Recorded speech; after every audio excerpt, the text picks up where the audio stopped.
Welcome to Hilary Emmanuel Ministries, where faith meets power, purity and prosperity, and breakthroughs are born. At Diadem, we equip you with bold prayers, life-transforming teachings, and spiritual strategies to overcome every challenge life throws your way. Join us as we dive into God's Word, experience His presence like never before, and walk in His purpose for our lives. If you're in London, we invite you to fellowship with us in person at Diadem, 4 Pegamoy Road, N18 2NG. Don't forget to subscribe now and let's grow in faith together. Brethren, we have very serious prayers here today. And this is a prayer that concerns every human being on earth. So long as you are a human being, this prayer concerns you, whether you are a child, whether you are a youth, whether you are an adult. It's a prayer that everyone's supposed to pray with all seriousness. I'm talking to you on what I call slaying the enemies of your marriage. If we talk about marriage, sometimes we think children are not involved. Who told you? It's just a few more years and they will be right in the center of marriage. Every soul on earth, every human being on earth has something to do with marriage. We are all products of marriage one way or the other. And one of the human institutions that God established alongside the creation of man was marriage. Immediately He created man, He established marriage along. And marriage has both physical, emotional, spiritual significance to God and to man. God has a reason and a purpose. He has a very clear agenda, what He wants to gain and benefit from marriage. Human beings as well have a lot to gain from marriage. So marriage is a very unique part of humanity. If you look at the scriptures from the very beginning, in Genesis chapter 2,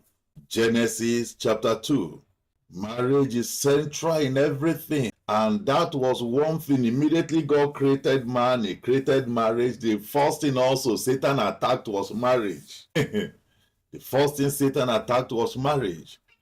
Genesis chapter 2 verse 18. And the Lord God said, "It is not good that the man should be alone." Listen carefully to me, brethren.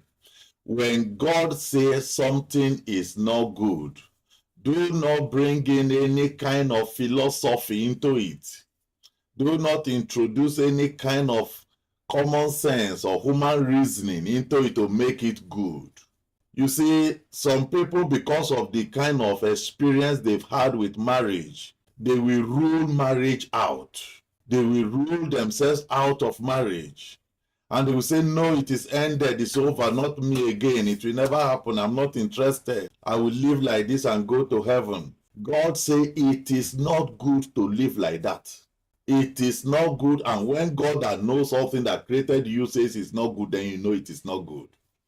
It is not good for a man as well, of course, for a woman also to be alone. He said, I will make him an helpmeet for him. And out of the ground, the Lord God formed every beast of the field and every fowl of the air, and brought them unto Adam to see what he would call them. And whatsoever Adam called every living creature, that was the name thereof. So you can see the creativity, the intelligence. You can see the power endowed upon Adam. That right from that time, he had the power to name things, and that became their name. He had the power to create things, to things and form names, to give what you call brand names, logo, and all kinds of things to everything, and became their names. And the Bible said that with all those intelligence, with all those creativity, verse 20, Adam gave name to all the cattle, gave name to all the fowls of the air, to every beast of the field. But for Adam, there was not found a helpmate for him. Something was missing in his life. Something significant was missing. He had all the creativity, if you can say, all those things amount to prosperity. He was even doing well. He was prospering. He was succeeding in whatsoever he wanted to achieve. But something was missing in his life. And verse 21, and the Lord God caused a deep sleep to fall upon man, and he slept, and he took one of his ribs and closed up the flesh instead thereof. Maybe you might need to ask God to put you into that kind of sleep. and show you where that man, that woman that is meant to, for you, where to show you everything about them and to connect you. Adam had to sleep for this to happen. And the rib which the Lord God has taken from man made he a woman and brought her unto the man. It was God that brought her. So you can as well ask God, bring my husband, bring my wife to me. Bring that man, bring that woman that you have ordained for me, bring them to me. And Adam said, immediately Adam woke up and they brought the woman. Adam said, this is now bone of my bones and flesh of my flesh. She shall be called, because he has specialized in naming things. That's what he has been doing since he was created. Since he became a living being, that's all. He has so much mastered it. Whatsoever you see, we just give it a name. So as soon as he saw the woman, he said, this one is a woman. He just called her woman straight away, because she was taken out of man. Therefore, shall a man leave his father and his mother, and shall cleave unto his wife, and they shall be one flesh. And they were both naked, and the man and his wife, and were not ashamed. When I read this place, you can see how God solved the marital problem of Adam. Because it was a real problem of loneliness. He couldn't communicate with the animals. He couldn't speak and exchange words with the animals. He was just all alone. You have all the animals there. You have all the pets at home. You have everything. But then there's no fellowship. There's no communion. And so he was all alone. And if God did not do this, if God did not solve this problem for Adam promptly, do you know that Adam will have continued in bachelorhood? Who knows for how long? He will have continued like that. And his voice was, you can see the choice of God. The choice of God. Because assuming God brought that woman, and Adam can look at her and say, what is this? What am I going to do with this? And say, God, so I'm sorry, please. I don't like this one. Now tell me what God would have done with that woman. Where will he send the woman to? But you could see that Adam simply was so happy, he just grabbed the woman. Sometimes the problem in marriage starts from rejecting God's choice. You want your own choice. The Eve God is preparing for you, you say, no, never, it will not happen in this land. And that constitutes a serious marital problem, big marital problem. So, but Adam respected God's choice. He did not grumble. He did not complain when God presented the woman. He showed he was happy. He showed he was satisfied. He simply grabbed her, gave her name. If you put all these things together, brethren, you will see that it agrees with what one of the greatest marriage assessors that ever lived on earth said in Proverbs chapter 18. Proverbs chapter 18. Solomon, of course, the greatest marriage counselor, is the only one that can tell you everything about marriage, because he has done what no man has ever done before. Proverbs 18 verse 22, look at what he said. He said, whoso findeth a wife, findeth a good thing, and obtaineth favor of the Lord. The same thing, whosoever findeth a husband, findeth a good thing, and obtaineth favor as well. So, which means marriage is divine favor. Marriage is divine favor. But unfortunately, marriage has too many enemies. Too many enemies. Enemies that are not known. And as such, marriage has come under very terrible attacks from human beings, from demonic spirits, from Satan, from all kinds of things. Do you know that the first thing Satan targeted was to cause confusion between Adam and his wife? To cause confusion in that marriage, to set their language against one another, to make them to blame one another forever. Because after that fall, I know, if fight break out anytime, Adam will say, do you see your stubbornness? You see where your stubbornness, not just your poke nose, you see where you put us now. We were supposed to be in that garden. God will be coming down and fellowshipping with us. Do you see how you have stripped us naked now? So that blame game will never end for the next 900 years they lived. That blame game will continue forever. You see that trouble has entered that now. You see that trouble has entered that marriage. So, and who caused it? Who introduced the trouble? Satan. Satan attacked that marriage. So immediately they gave birth to children. And then the first one, Cain, became such a human being. and was so wicked to kill somebody. When the Abel died, I know possibly what Adam will say. Why am I surprised? Like mother, like son. Why am I surprised? I know he will resemble his mother. So you now see that that problem will continue to fester in that marriage. Continue to fester in that marriage. So what are we saying in essence? You see that Satan attacks marriage because he knows what marriage stands for. In fact, Satan understands the significance of marriage more than human beings, even more than believers. A lot of believers don't even know what marriage stands for. They don't even know why marriage is put there. They don't even know how important our marriages are to God. And so you can see that because of the very vast understanding of Satan, he lies to attack marriages. Because he knows that the attack on marriages has both present and eternal consequences. And that's why he always devises all kinds of weapons to attack marriages.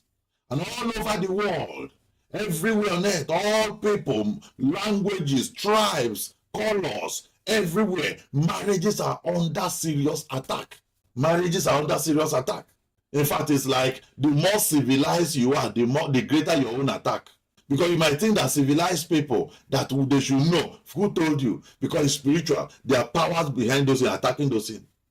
People who are married don't have peace. Those who are not married, they don't have rest. So you now see how Satan has besieged marriages, has surrounded marriages with all kinds of weapons and attack. Those who are not married, they are lamenting. Those who are married, they are regretting. You see, marriage has enemies, and sometimes the enemies come from even unexpected sources. Even places you don't expect enemies to come out from, that's where enemies against marriages will come out from. Genesis 29. Genesis 29. Look at verse 1. So that if we begin to cry to God today, to arise and slay the enemies of your marriage, you will understand what the prayer means. Genesis 29 verse 1. Then Jacob went on his journey and came into the land of the people of the east. Just like you can put your name there instead of Jacob, put your name and say, and you went on your journey, and you have been in the journey of life. Remember, Jacob was around 98 years at this point. Around 98 years. And he's still in the journey of life. He has not married yet. You see the kind of attack on his marriage. Sometimes it is delay. Not ordinary delay, satanic delay, chronic delay. Delays that we say, well, you think you are wise. We are the ones in this place. We were here before you were born. If you don't marry, which is no marriage for you. If you're not going to marry one of these vagabonds that are here, then forget it. And they will sit on that marriage.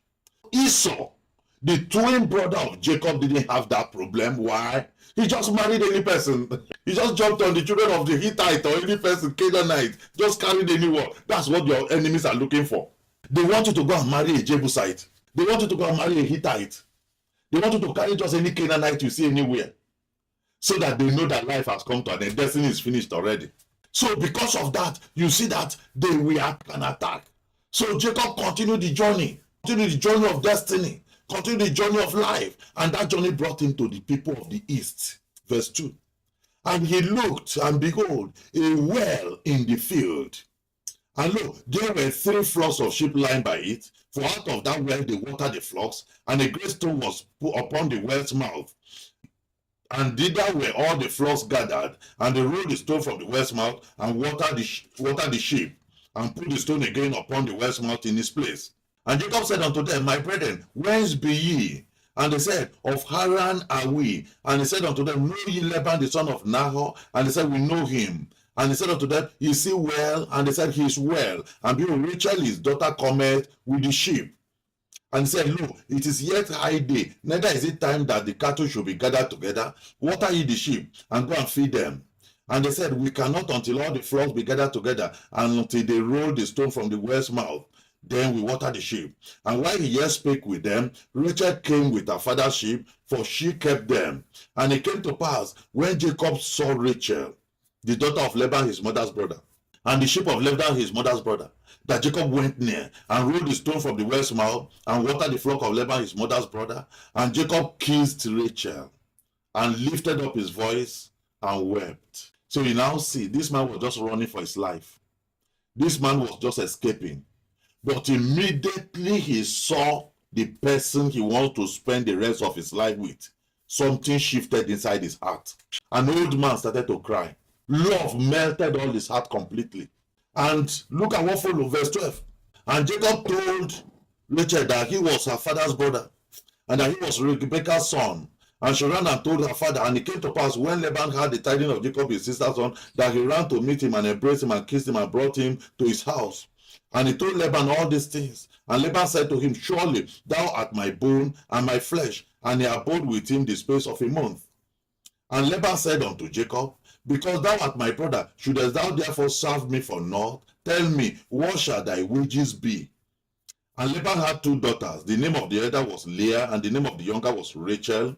Leah was tender-eyed, but Rachel was beautiful and well-favored.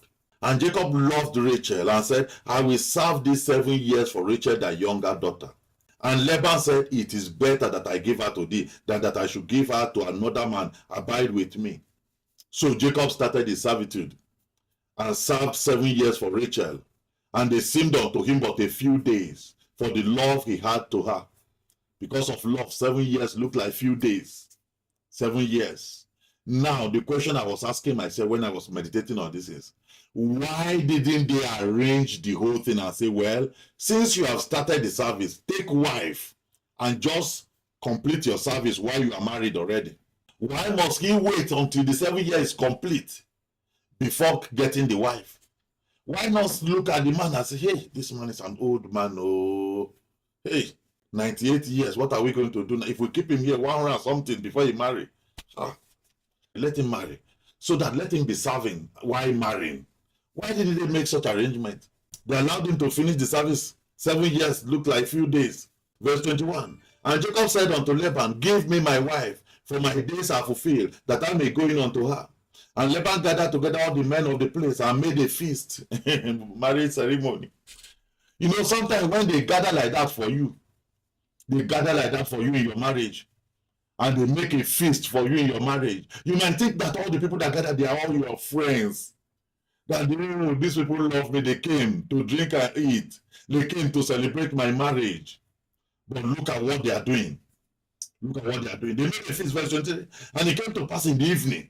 They knew what they were plotting. And do you know that all those things they were plotting, they didn't tell Jacob. Jacob didn't know what they were plotting. And they, in the afternoon, they were all drinking and eating, oh, and all those things. They were just congratulating and patting him on the back. And the old man is there grinding his teeth. And then they will wait till the evening. And they will, all of them that gather, they know how to use eyes to talk to each other. This one will look at this one will look at this one. They understand the language. They are doing what they are doing. That is how it happened. The day they gather for your own marriage, and the day they are using eyes to talk to each other right there before your eyes, and you are running up and down sweating. All your pancake that day is so sweat to wash everything off. You didn't know what they were planning for you. You didn't know what they want to do. And so Jacob was so ignorant. Possibly he was drinking one or two. And then look at what followed. And it came to pass in the evening that he took Leah, his daughter, and brought her to him. They packaged the wrong package. They wrapped that one and handed it over to him. And he went in unto her. He himself did not even check. And Laban gave unto his daughter Leah Zilpah, his maid, for a handmaid. And it came to pass that in the morning, behold, it was Leah. You see the first. Now, who would have ever thought that somebody close to Jacob like that, his own uncle, could be the enemy of his marriage?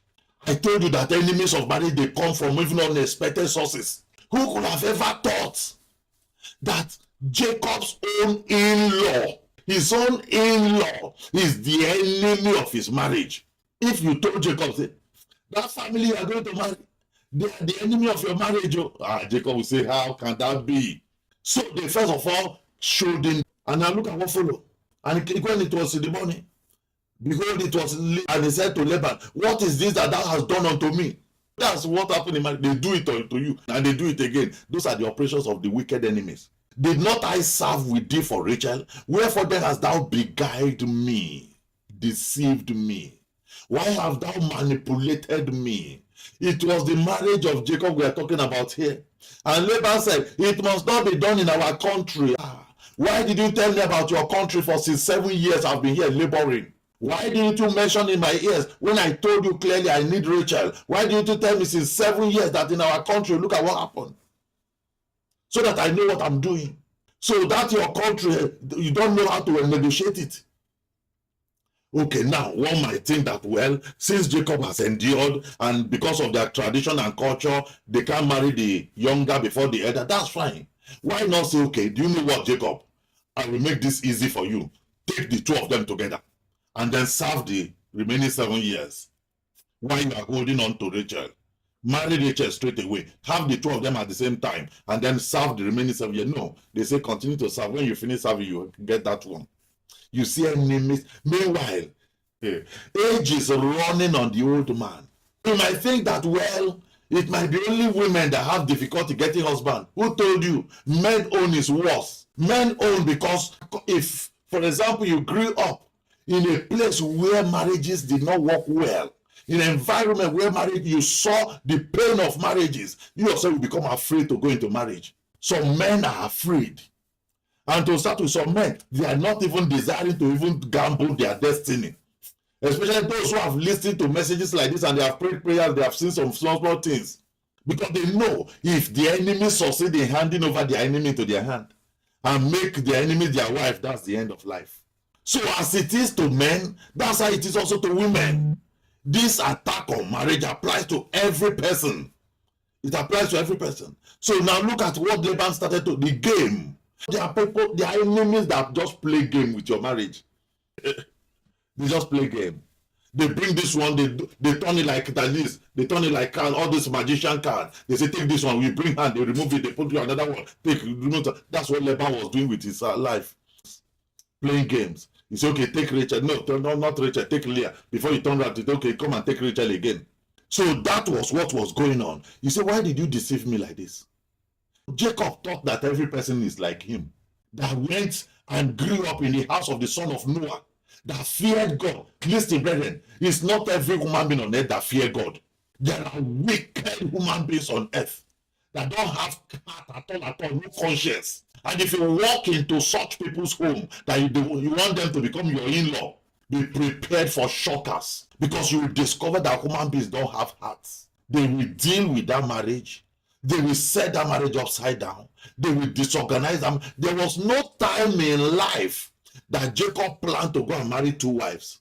Do you know that game of take this one, don't each one, take this one, up the other one? That game ended up packing 4 women into the hand of Jacob.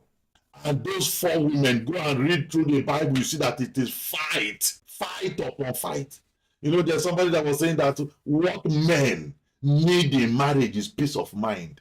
That's all they need in marriage. Just give them that peace of mind and that's it.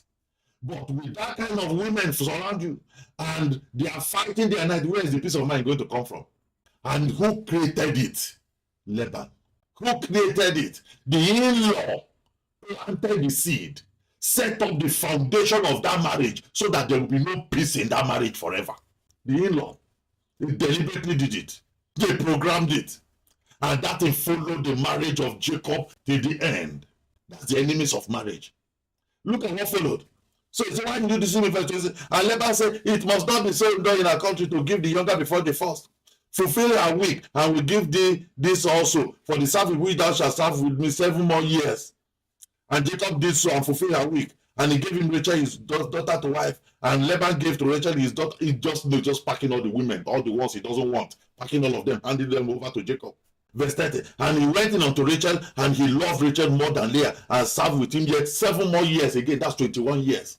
Just serving and serving, as if he's in prison. So marriage generally has come under attack of all kinds of that.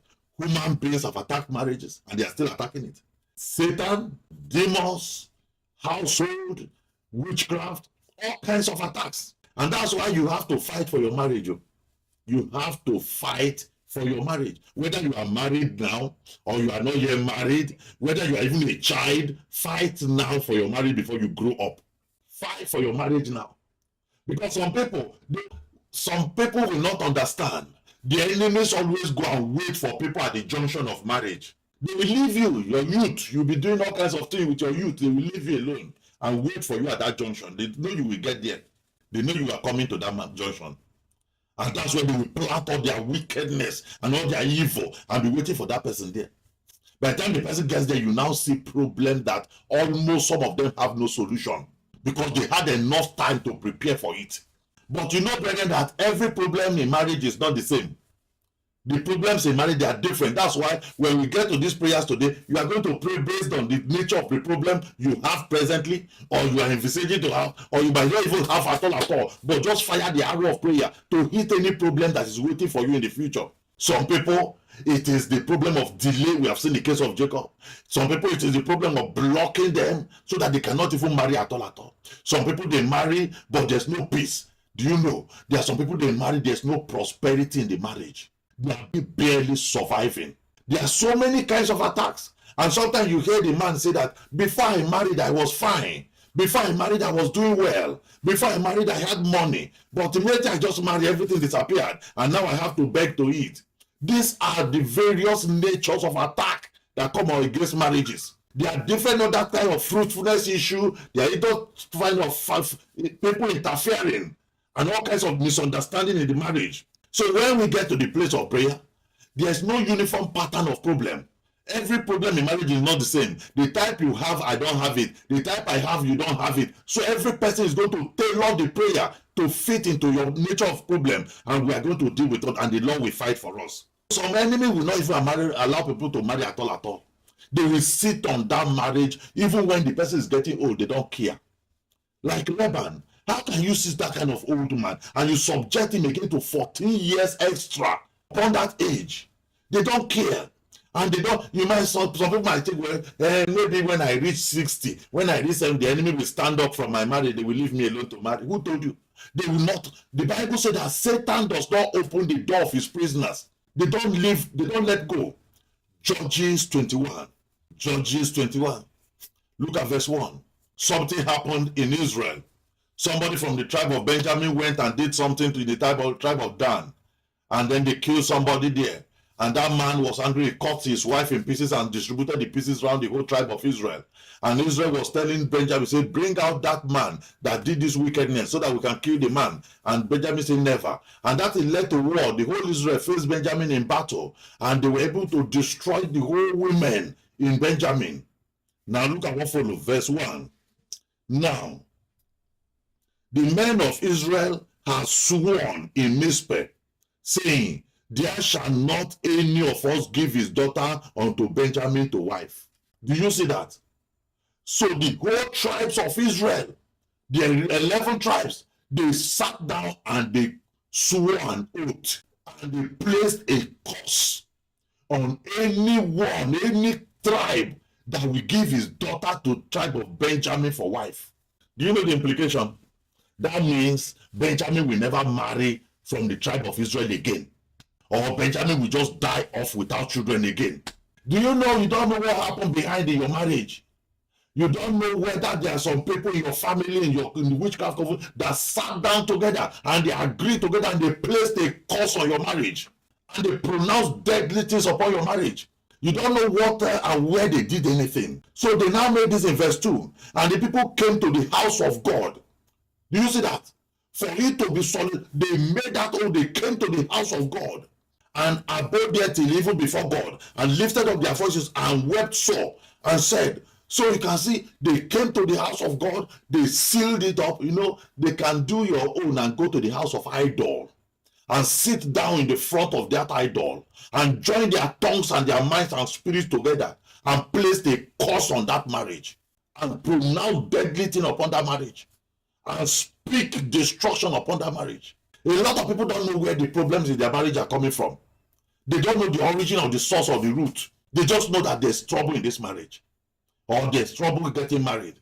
So now look at what happened. So they came before the Lord and the wept sore and said, "O Lord God of Israel, why is this come to pass in Israel, that there should be today one tribe lacking in Israel?" And it came to pass on the morrow that the people rose early and built there an altar and offered burnt offering and peace offering. And the children of Israel said, "Who is there among all the tribes of Israel that came not up with the congregation unto the Lord?"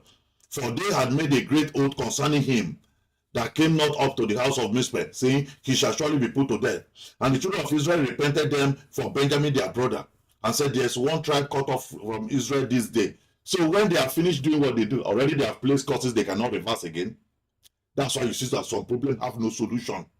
They have placed curses, they have made an oath, they have sworn that cannot be reversed anymore.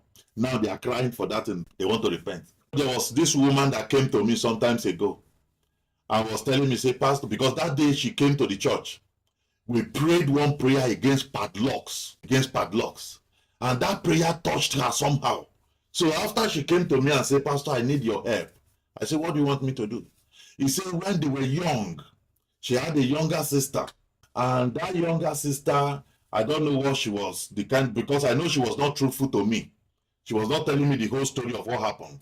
He said because she did not want that younger sister to get pregnant when they were young. So she went to one herbalist that did something to lock her up so that she cannot have child, so that she cannot do this thing. And now she cannot find the key again. The key of the padlock is missing. If I can help her to pray and break the padlock. I say, you need to tell me exactly what happened. You need to tell me. Apparently what she did was through witchcraft, she locked that younger sister's marriage. She locked her womb as well from having child. According to her, she said that younger sister married when she was 60 years old. 60 years, that's when she found a man to marry her. And so, no child. And now, that younger sister now acquired her own witchcraft. And has turned on this woman's children. And is now using the same weapon on the woman's children, that no marriage for them and no child for them. So that's why she came to me that I should help her to break the padlock. Maybe that will now make the younger sister to leave her own children alone. So what am I saying in essence? So somebody can do such a thing. You can see it that this woman went, locked her marriage, locked her womb with padlock. So these are the natures of attacks. You don't know what exactly any person has done with your life. You don't know what they have done with your marriage. You don't know what they did behind you. Now look at what follows. So these children of Israel, they have done this thing to Benjamin. They have sworn an oath. They have locked their marriage. A whole tribe. They pronounced something upon their marriage with a curse, with an oath. Verse 7. They now started to say, how shall we do for wives for them that remain? Because Benjamin was like perishing. Benjamin was like dying off. All the men there will grow old, no wife. No person was getting married. No wife to marry. Men full everywhere, no wife full. So because, and already there was a law that they should never marry the Gentiles. They should never marry the people of the land. So there's a problem now. So they will now say, how shall we do for wives for them that remain? Seeing we have sworn by the Lord. They have sworn by the Lord that we will not give them of our daughters to wives. So they swore by the Lord. You don't know what your enemies swore against your marriage. And they said, what one is there of the tribe of Israel that came not up to Mizpeh, to the Lord? And behold, there came none to the camp of Jabesh Gilead, to the assembly. For the people were numbered, and behold, there were none of the inhabitants of Jabesh Gilead there. Verse 14. And Benjamin came again at that time, and they gave them wives which they had saved alive of the women of. So what they did was, they called an assembly of the whole Israel. They said every person should come to the house of God. So people from Jabesh Gilead did not come. So they went and fought against people of Jabesh Gilead, captured some women there, and handed them over to Benjamin. And verse 14, and Benjamin came again at that time, and they gave them wives which they have saved alive from the women of Jabesh, and yet they were not, it was not enough, it did not suffice them. Verse 15, and the people repented them for Benjamin, because that the Lord has made a breach in the tribe of Israel. How did the Lord make that breach? It was their oath. It was their curses. It was their pronouncement. It was their vow, what they did that caused it.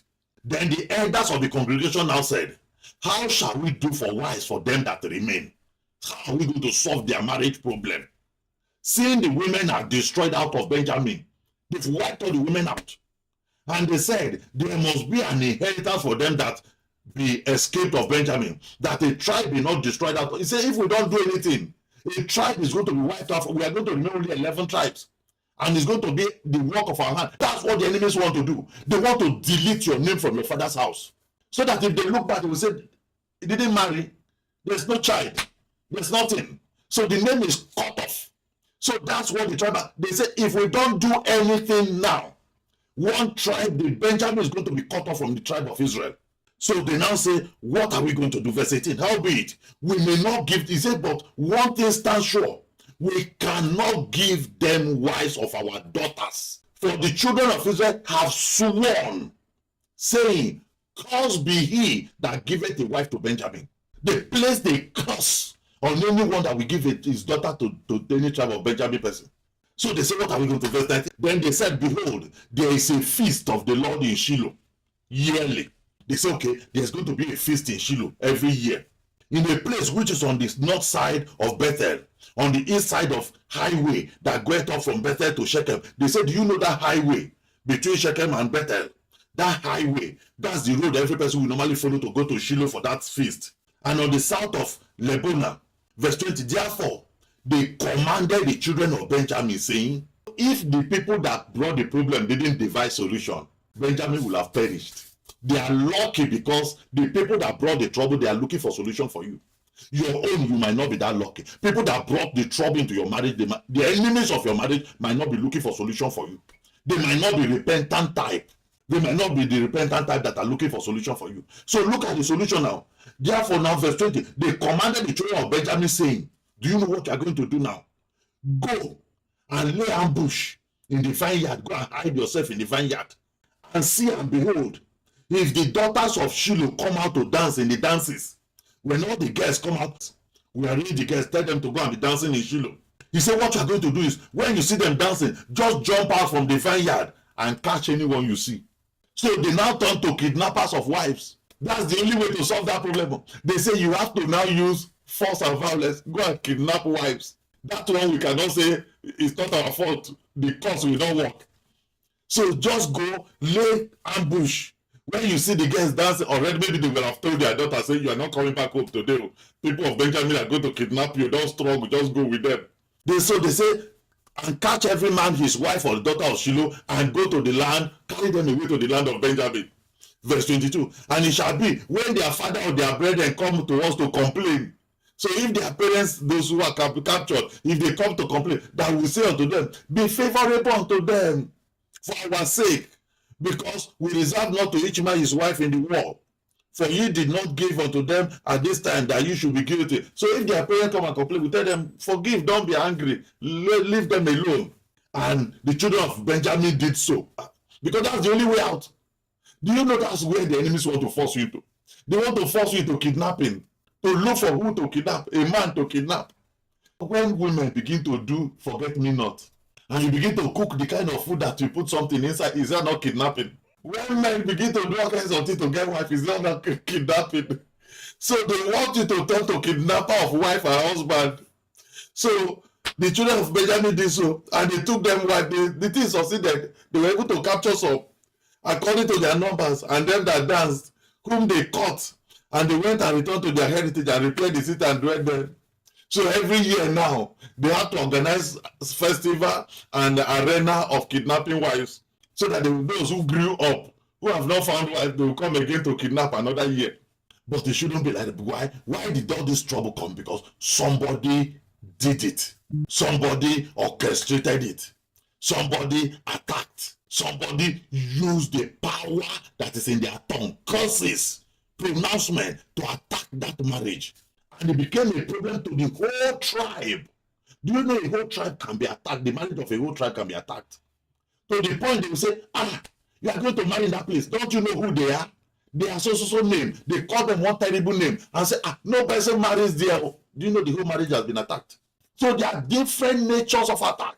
Marriages have serious problems. Serious problem. I don't want to go into the aspect whereby individuals are using their own hand to attack their own marriage by themselves. That one is a different story another day.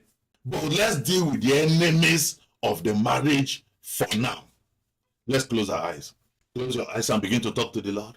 And say, my God and my Father, where I am the enemy of my own marriage, forgive me, Lord. I am deeply sorry. Thank you for watching. If this message blessed you, don't forget to like, share and subscribe to join our growing community of faith. You've just listened to the sermon, but there are powerful prayers that follow. Due to social media rules and guidelines, the prayers have been removed from this video. However, you can access the full prayers and more life-changing resources by visiting www.pastorhillary.org or downloading our app, Diadem Media. If you're in the London area, we'd love to have you fellowship with us in person at 4 Pegamoid Road, N18 2NG. If you have any questions about this message, want counseling from Pastor Hillary, or wish to share your testimonies following the prayers, please leave a comment below and someone from our team will get in touch. Until next time, may God bless you abundantly and guide you in all your ways. Stay victorious.